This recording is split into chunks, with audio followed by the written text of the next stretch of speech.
You've got like 40 to 60% drop in people's income taxes in many instances. Look, it's kind of funny. Look, obviously they're being partisan and they want to try and deny this achievement and try and talk it down. And obviously you got six-figure income people on TV, no offense, just saying this is nothing.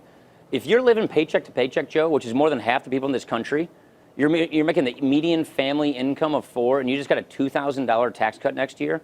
That's not nothing. It may be nothing to somebody making 600 grand. It may be nothing to somebody in New York or California, but to the families who are out there struggling today, that is something. Well, doubling the child tax credit, doubling the standard deduction, lowering rates across the board. That means a lot to a lot of people. And then almost 90% of people can fill the taxes on a postcard. And add in whether they get bonuses or whether they get $15 an hour, and how many other companies. Add in what the corporate side does, hopefully down the road, and it can be. But here's just one thing that I got from this is a joint committee on taxation.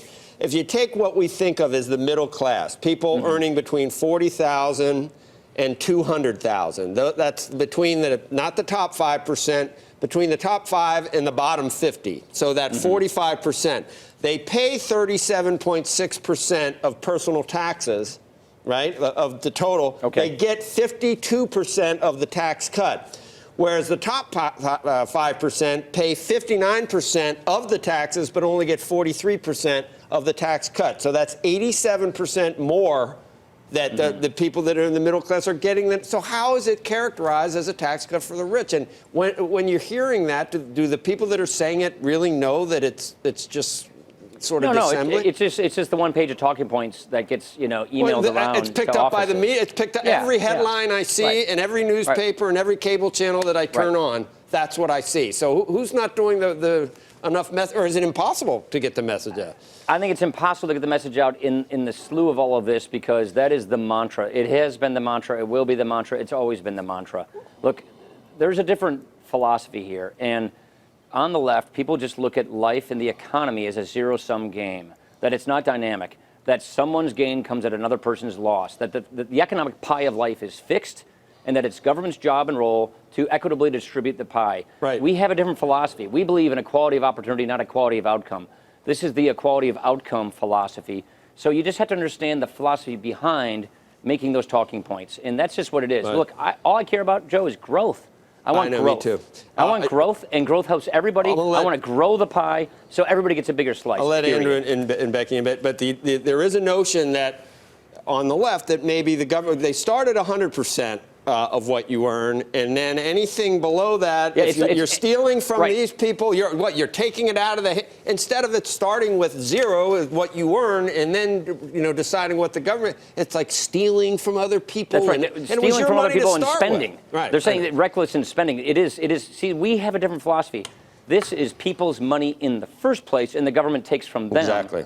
They see it as the government's money, and then the people are taking from the government. That's just the different philosophy. That's just how it works around here. Speaker, to put one fine point on it, I don't know of anybody who literally thinks that all the money is the government's money. Oh, you should come to Congress. Is that Andrew? You should come to Congress. I'd like to introduce you to a few people. Exactly. I don't know those people. I'm telling you, man. You may know those people. I do. I don't know those people.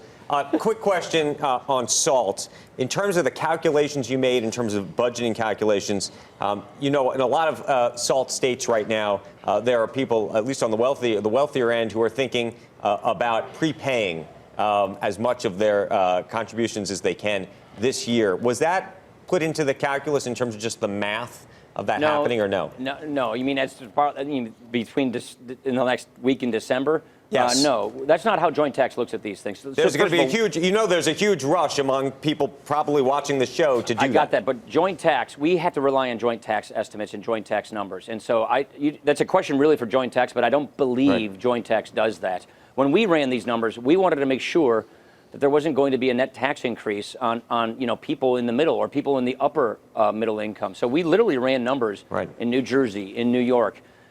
California, they have Prop 13, so they don't really have high property taxes, but they have really high income taxes, the highest in the country. And so what we learned was the property tax deduction alone did not help the Californian. And so you had people making $100,000 to $300,000 who were still going to get clipped. That's why we made it dual operable, meaning you could use it for income and property, because that helped the Californian. So we ran numbers that way to make sure that everybody got a tax cut because we're Republicans. We don't want to raise taxes, but I got to tell you, there's about 46 states that are paying higher federal taxes as a result of about 4 big states taxing their people a whole lot more, and the rest of the country is effectively subsidizing that. So there's a clear fairness argument here as well. Speaker Ryan, let's talk about what comes next. next. Hi, Becky. Good morning. Good morning. It's great to see you. You too. I read that you had already addressed the membership saying, okay, great job, everyone, but let's keep our eye on the ball. Still a lot that has to get done before the end of the year. There is the potential for a government shutdown unless some new agreement is reached. And I just wonder, do you plan on doing that within your own caucus, or will you reach across the aisle? Because obviously you've got the Freedom Caucus on one side that wants to see significant changes in terms of spending, and then you have Democrats who would like to see some of their own things. How's this work out? Well, look, I think the Democrats are going to try and play some partisan games today because they would love nothing more than to see a government shutdown, blame us for having it, and step on our tax cut message, tax reform message. So, but we're just bringing a clean, what we call vanilla CR. No games, no sneaky things in it. Just a continuing resolution to get us through this moment, to get us into next year. It's as clean and simple as possible. It's what the Senate on both sides of the aisle are asking us for. But I could see the Democrats trying to play some procedural games on the floor today. That may happen. Hey there, thanks for checking out CNBC on YouTube. Be sure to subscribe to stay up to date on all of the day's biggest stories. You can also click on any of the videos around me to watch the latest from CNBC. Thanks for watching.